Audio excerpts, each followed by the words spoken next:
Hello, Yukon 28209. Yes, this is Candy Matson.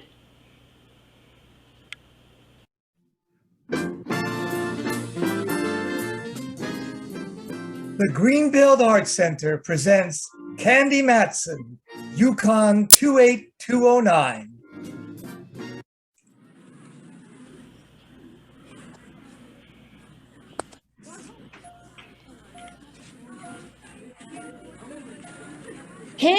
Candy over here. What? Myra Fischer, what are you doing here in a department store with your work clothes on? I work here, dear. I'm a wage slave. Well, I must say, on you it looks good. What do you slave at? I'm head of advertising and promotions. Well, quite a spot, eh, girl? It was until this morning. Oh? Now my neck is in the fire. What'd you do? Forget to proofread one of your ads? Nothing so trivial, dear. Believe me, I'm glad to have bumped into you. Maybe you'll change your mind when I tell you I've been shoplifting. No, I'm serious, Candy. Could you spare a moment and come up to my office? Why, sure. And wipe that frown from off your brow. It's wrinkling your makeup. Well, yours would wrinkle too if you had a missing Santa Claus helper on your hands.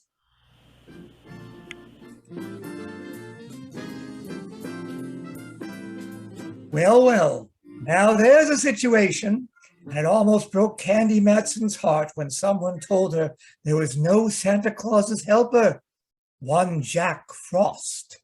Listen, here she is now to tell you about it. That's right, what the man said.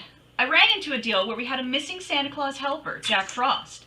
The gent with the icicles was supposed to talk to the tiny tots at the Brownstone, one of San Francisco's larger and classier department stores. I'd gone down there that afternoon shopping. I wanted a bow tie for my old pal, Inspector Ray Mallard of the San Francisco Police Department. A bow tie that lit up and spelled Cossack when you pressed the button on the battery. That was when I bumped into this gal, Myra Fischer. We went up to her office on the 6th floor and she sat me down. Cigaretted me, too. You think I'm fooling about this Jack Frost thing, don't you, Candy? Well, now look, dear, we all have our little peccadillos. Yours just merely happens to be a missing Jack Frost. You'll get over it. I've refrained from hurling this ashtray at you, Candy, only because you're of our long acquaintance. Good. Now listen to me. We've had a Santa Claus helper here for almost a month, and a darn good one. The kids were crazy about him. This morning, he didn't show. You don't suppose Jackie Boy got in the mood and caught the Christmas spirit, do you? The kind that comes in pints? No, he wasn't that sort of Joe. Well, your answer's simple. Hire a new one. They're hired through an agency. I call the one we do business with, and they're fresh out of Jack Frost. And I've got to get one, Candy. Otherwise, I come down 10 notches in the opinion of the brass. I don't want you to think I'm unsympathetic, Myra, but what can I do? Well, you get around, you know people. Find me somebody, anybody, who'll take over the job of being Jack Frost. Well, okay. I'll do the best I can, Myra. Candy, you're a dear. Yeah, one of Santa's dears. Okay, I'll try and find you a Jack Frost, Myra, but don't hold it against me if he turns out to look more like Humpty Dumpty.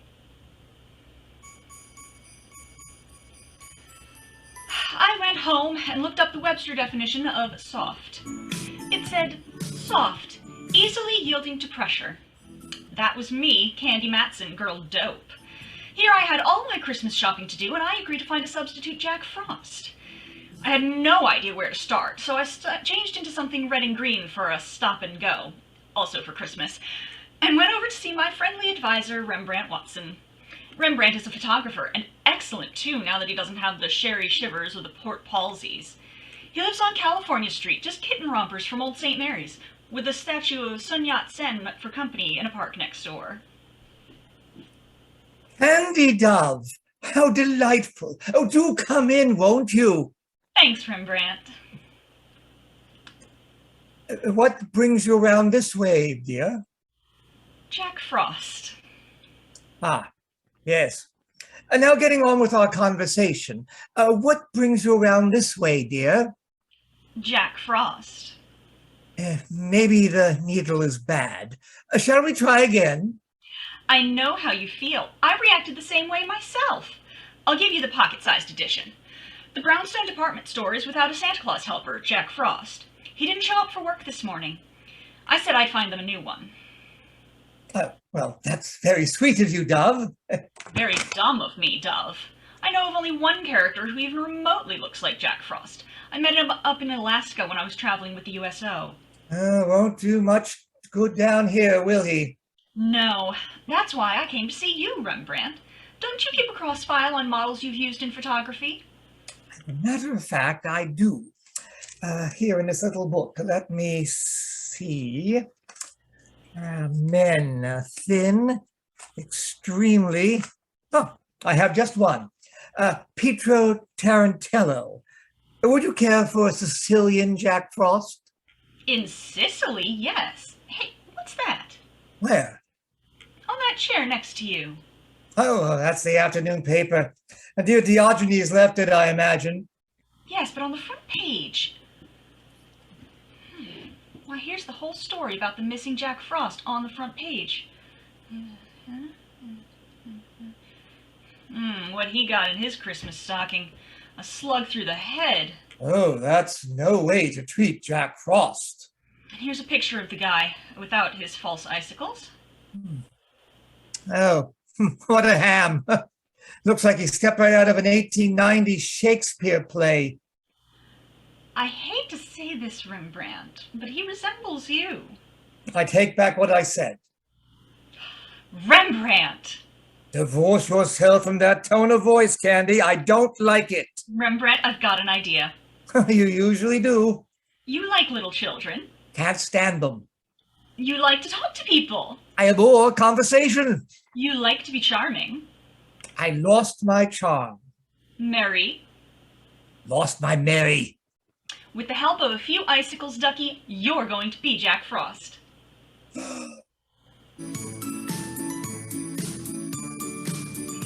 Rembrandt fought, he argued, he paced the floor, he had the vapors, he fainted. I brought him to. I won the argument.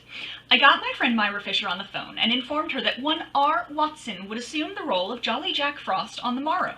She was delighted. I couldn't say the same for Rembrandt. Then I went home. I was greeted by a sound very much like that of a phone ringing. Using my keen instincts, I figured it was the phone. It was. Hello, Candy Matson. How do you do, Miss Matson? Allow me to introduce myself. Aloud. My name is Burke, Prentice Burke. I'm the first assistant vice president of the Brownstone. Brownstone. Oh yes, that's a store of some kind, isn't it? Yes. Now, the reason for my call. There has been, shall I say, a rather unfortunate occurrence in our store today. So I read. I need the help of a professional sleuth. You were highly recommended by the head of our advertising department, Miss Myra Fischer. Aha, the thick plottins. I beg your pardon? Oh, no need to. You didn't do anything. Okay, care to talk to me now, Mr. Burke? Oh, I'd much rather have you come down to my office, Miss Matson. This matter is of an extremely confidential nature. I'm your girl then, figuratively speaking. How long will you be there? As long as necessary. That's up to you. Very well. I'll be there in half an hour if I can find a place to park.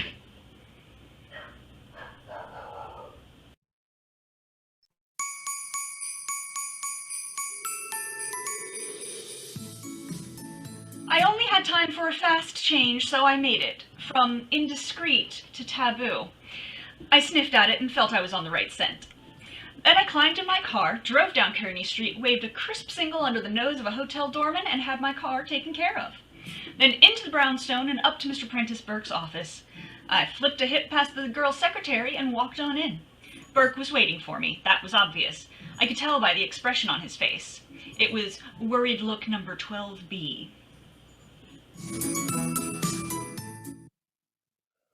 How do you do, Mr. Burke? I'm Candy Matson. Oh, sit down, won't you? Thank you. Now, our subject is what? A man named Jordan. That's on another network. Beg your pardon?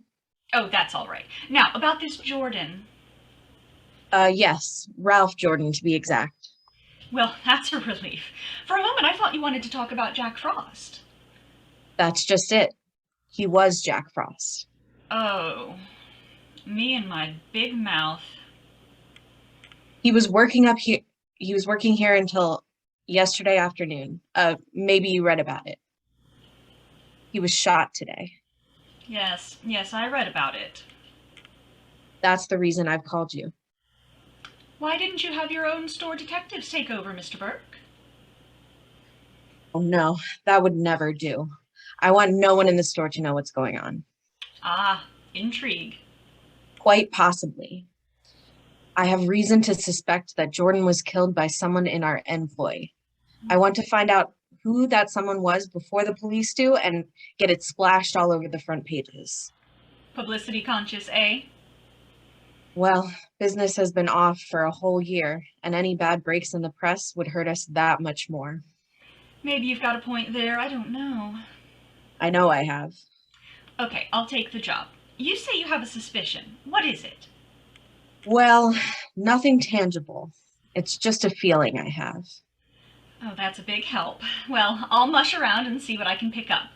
I'll bill you tomorrow for my first day's work. It's much easier to sustain a friendship on a daily basis. I left Burke looking as though someone had just called his store a bazaar. It was closing time, so I hefted my way through the crush and retrieved my car from the doorman. The Hall of Justice is right on my way home, so I decided to drop in on my old pal Mallard, Inspector Ray Mallard of San Francisco Homicide. A nice guy to serve coffee to on Sunday mornings if you could ever lasso him. I never could get strong enough rope.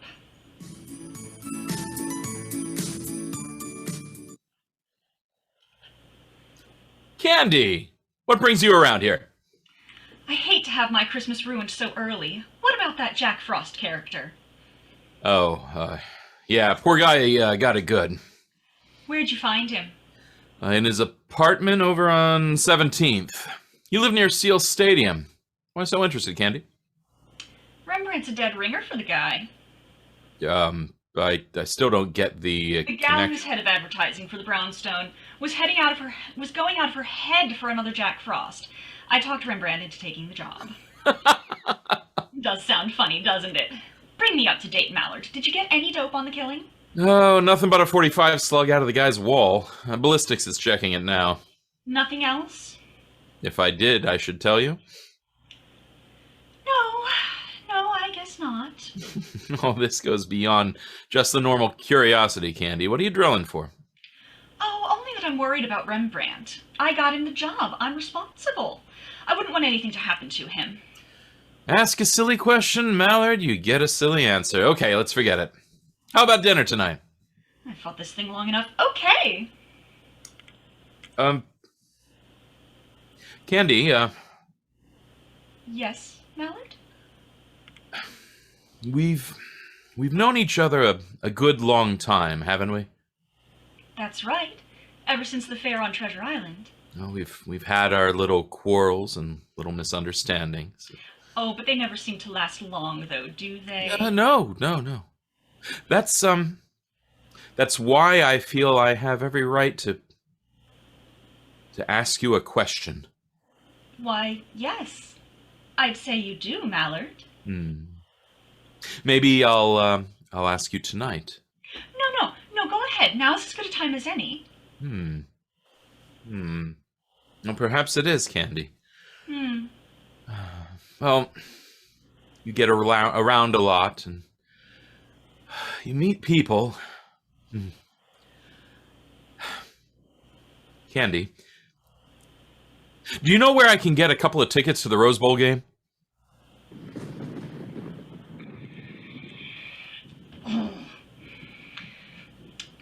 My brain lit up like a Roman candle. I stormed for the door, turned back, stood there, my jaw waggling helplessly.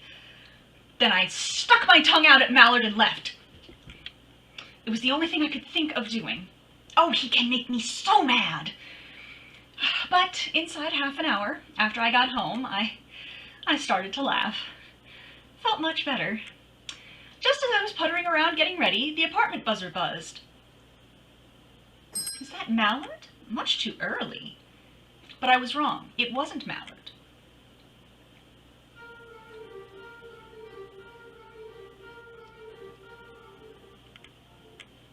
Oh, Myra, what a surprise! Do come in, won't you? No, thanks, Candy. A friend of mine is waiting in a car outside. He's driving me home. Oh, I'm sorry you can't stay for a moment. So am I, dear. I just dropped by to leave this. Merely a little token of thanks for getting me off the hook. Oh, Myra, there wasn't any need to do that. Just a few pair of stockings, dear. Getting me my new Jack Frost means more to me than you know. Here, please take them. Ah, Along with my very deepest thanks. well, thanks so much. A girl can always use them. Are you all set with my friend, Mr. Watson? Oh, yes. He came in this afternoon and filled out the withholding tax. He's very nice. I think you'll find him very efficient, Myra. Oh, What's the matter? Pardon me, I didn't mean to frighten you. Oh, Mallard. silly of me. I must have jumped a foot. Oh, that's all right. He frightens me too, Myra. I'd like to have you meet Inspector Mallard. Inspector, Miss Fischer. How do you do? Well, fine. Thank you. Now that I've caught my breath. Do forgive me, Candy, but I must rush. See you soon, I hope. Tomorrow, Myra. I'll be down to see how my lad's doing as Jack Frost. Thanks for the stockings! Well, aren't you going to invite me in? No, I'm not. Here's my coat right here. What's our hurry? Come on, let's go. I'm starved. I thought we could have a cocktail here before we left. You thought wrong. 2 tickets to the Rose Bowl. From now on, you earn your cocktails, Mallard.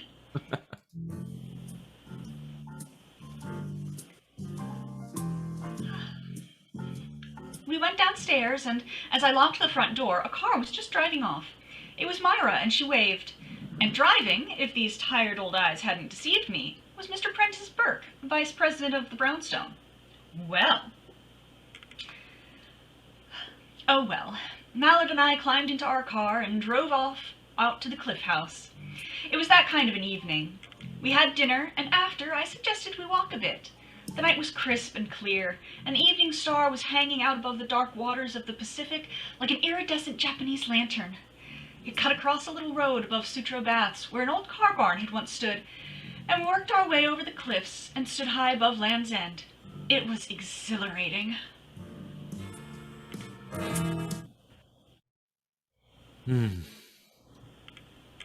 Penny for your thoughts, Candy.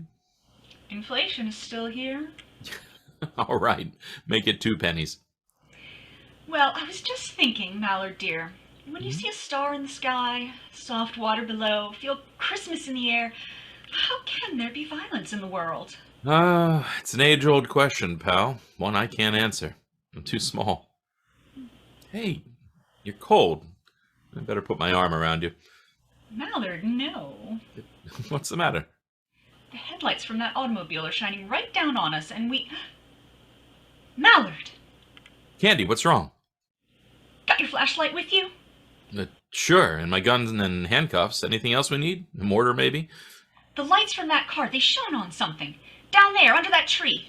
Oh, Candy, just for once, can you stop digging up a mystery? Be human? I am being human. Come on, Mallard. I want to see what's under that tree. We scrambled around through the brush, slipped into some sliding sand, and rode the crest down to the tree. It wasn't easy to get around some of those brambles, but to get there I fully intended doing, because what I saw was red, bright red. Oh, you okay, Candy? Nothing that a new pair of nylons won't fix. Shoot the flashlight over this way a bit, Mallard. There. That's it. Now, do you think I'm dreaming things up? What is it? Wait till I hold it up. Well, looks like some kind of costume? Right. And look, if those aren't bloodstains, I'm a Labrador Retriever. Oh, no, you're Candy Matson. Those are bloodstains. How was your boy dressed when you found him? Torn slacks, sweater, shoes, no socks.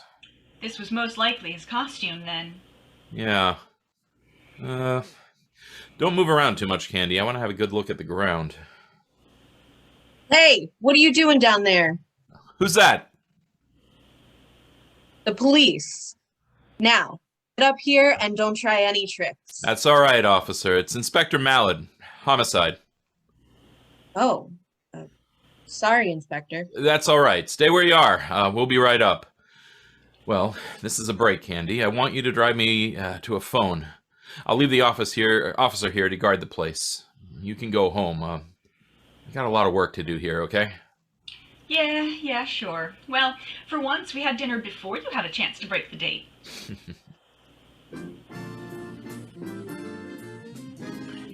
This baby was hard to reconstruct. Was the guy knocked off out there at Land's End, or was he bumped off at his apartment, the killer driving way out to the beach and hiding the costume? Only time would tell. I went home, climbed into bed, and logged about 8 hours, enough to give me fuel for the next day. In the morning, I went down to the brownstone. The shoppers were already swarming through the place. I spotted a floor walker and strolled over to him.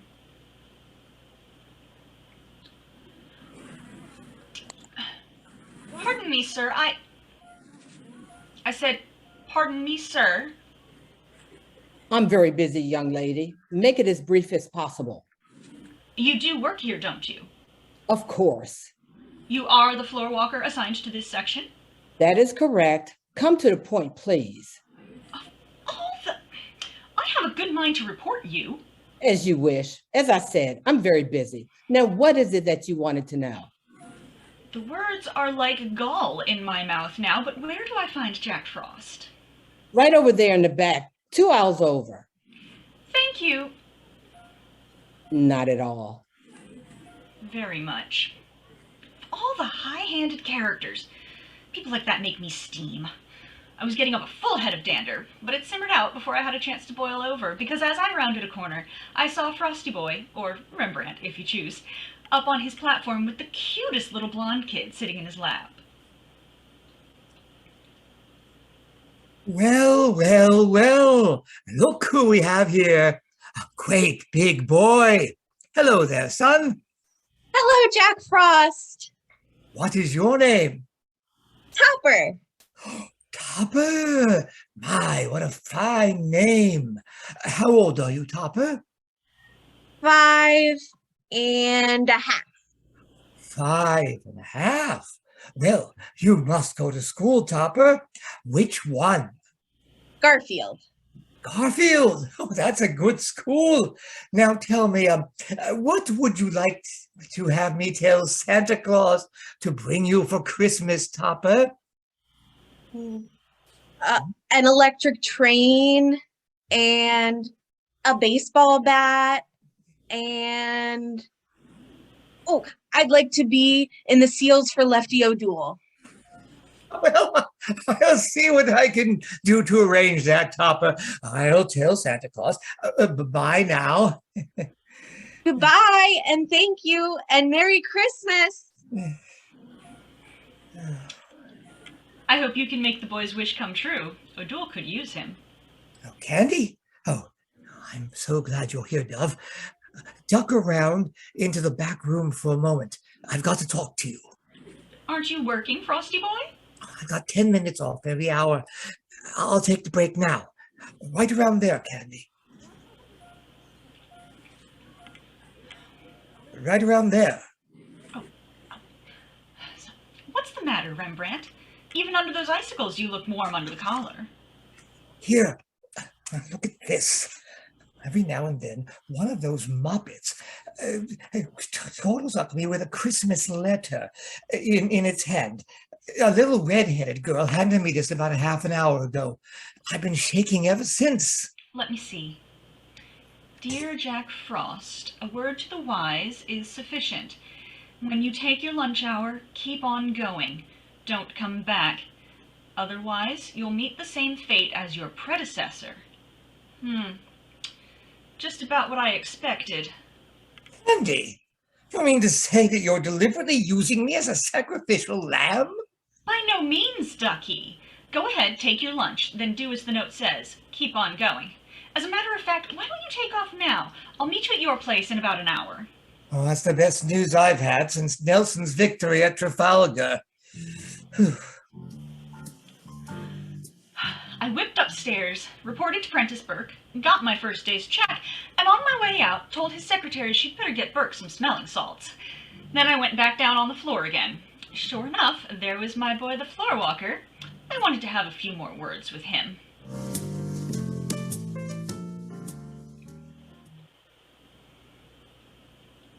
Oh, you again. If you don't mind. I was just up to see Miss Myra Fischer. She wasn't in. Have you seen her down here? No, and what's more, I won't see her all day. She phoned saying she was feeling ill. Most inconsiderate, I must say, during the holiday rush. Yes, I must say. Could you give me her address? She's a friend of mine. I've got to see her. Her address? Why, yes. I'll write it down here on one of my cards. Myra Fischer, 227F Union Street. Here. Thank you. You're so kind. Not at all. I had all the ammunition I wanted. A check signed by Burke and a card written by the floor walker. His name was Simon Liggett. With that, I ducked into a phone booth and called Mallard.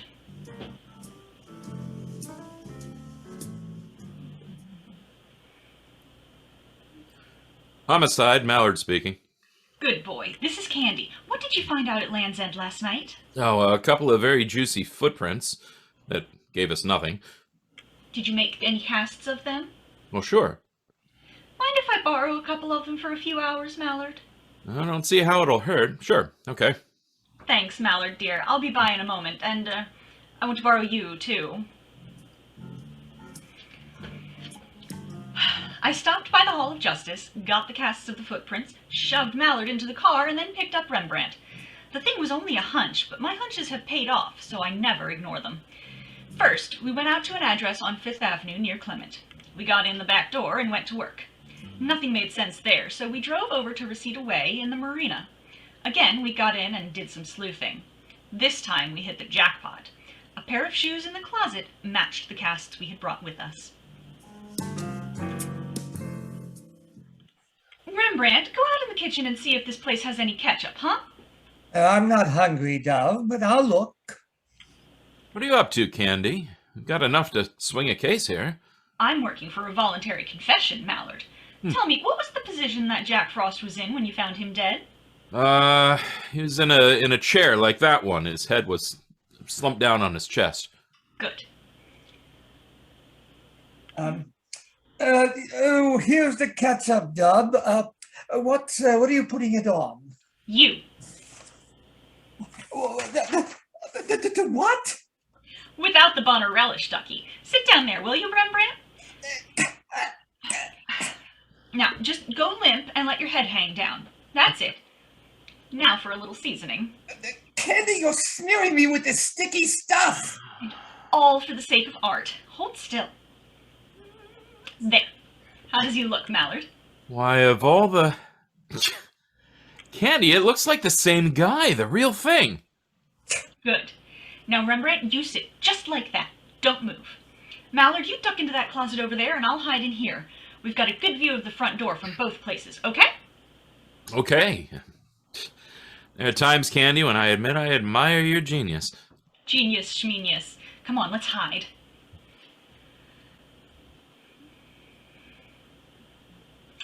The golden shafts of sun splashing in through the window from the ocean slowly turned pink, then purple, then into twilight. The minutes ticked on. Once... Bless you. But be quiet, though, Rembrandt. You'll muss up your ketchup. 5 minutes. 10. Then we heard muffled footsteps coming down the hall and a key inserted in the lock of the apartment door.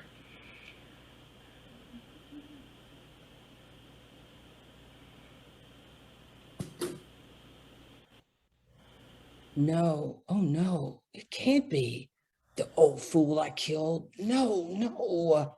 All right, buddy, that'll be enough. Oh no. Get him, Mallard. He's ducking. I'll get him. Oh no. Nice, Uncle Mallard. All right, Mac. You gonna remain peaceful, or do I have to give you a little tap? No, I'll be quiet. You got me. I did it. I did it to the both of them. I killed them. I killed them both. Both of them? Yeah, look behind the sofa, the girl, and that Jack Frost, the sofa. Yes, keep Wait a looking. minute, Mallard. Oh, Mallard. What? More trouble, Candy? Yes, an old friend of mine, the late Myra Fischer.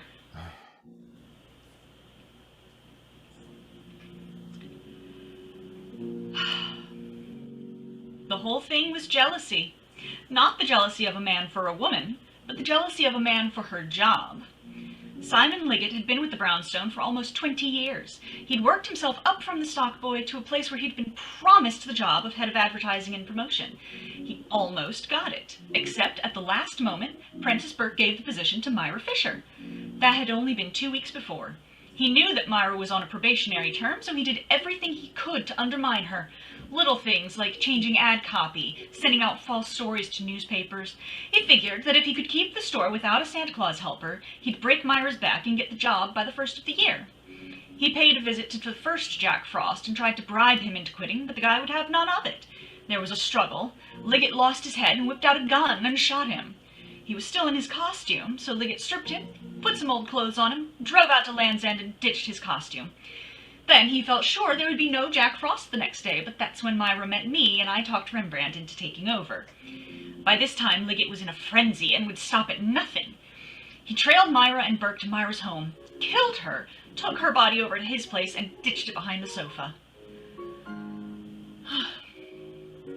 The next morning, he wrote a note to Rembrandt and gave it to one of the little girls waiting in line to see him. Fear and envy were taking their toll on the poor guy's mind. I wanted to compare the handwriting, so I had Burke write me a check and Liggett write Myra's address on a card. Also, we had the footprint casts. Between the two, everything pointed toward Liggett. That's when I staged my little parlor charade with Rembrandt playing the part of corpse. The sight, with Rembrandt's resemblance to the dead Jack Frost, would shatter anybody into a confession. But Christmas, in spite of everything, is a lovely time of year, and there is a Santa Claus. 3 of them for me, as a matter of fact. Mr. Prentice Burke, who sent me a very nice check for my efforts. Rembrandt Watson, who, out of sheer love for the job, went back to playing Jack Frost for all the kids at the Brownstone. And last but not least, Inspector Ray Mallard. He gave me a Christmas smack, right on my lips, just where any well-placed smack should go. For excitement and adventure, just dial Candy Matson, and a Merry Christmas to you all. Yukon 28209. Heard in this program were Sheree Hawkins as Myra Fischer and Simon Liggett, Emily Letchworth as Prentice Burke, the officer and topper, Jim Adams as Inspector Ray Mallard, and Carrie Brady as Candy Matson. As Rembrandt Watson and your announcer, I am Stu Fisher. Sound effects were created by RIkki Howie Lacewell, and direction was by Pamela Northrup. Thank you from the Greenbelt Arts Center. Merry Christmas.